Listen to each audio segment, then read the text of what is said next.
الرحمن الرحیم۔ صحیح بخاری حدیث نمبر 978۔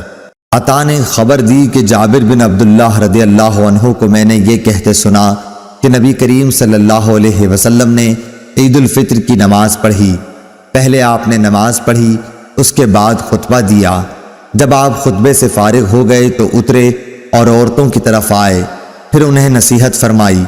آپ صلی اللہ علیہ وسلم اس وقت بلال رضی اللہ عنہ کے ہاتھ کا سہارا لیے ہوئے تھے۔ بلال رضی اللہ عنہ نے اپنا کپڑا پھیلا رکھا تھا جس میں عورتیں صدقہ ڈال رہی تھیں۔ میں نے عطا سے پوچھا، کیا یہ صدقہ فطر دے رہی تھیں؟ انہوں نے پوچھا کہ نہیں، بلکہ وہ صدقے کے طور پر دے رہی تھیں۔ اس وقت عورتیں اپنے چھلے وغیرہ برابر ڈال رہی تھیں۔ پھر میں نے عطا سے پوچھا کہ کیا آپ اب بھی امام پر اس کا حق سمجھتے ہیں کہ وہ عورتوں کو نصیحت کرے؟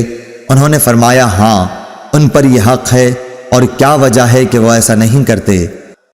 اللهم صل على محمد وعلى آل محمد كما صليت على إبراهيم وعلى آل إبراهيم إنك حميد مجيد اللهم بارك على محمد وعلى آل محمد كما باركت على إبراهيم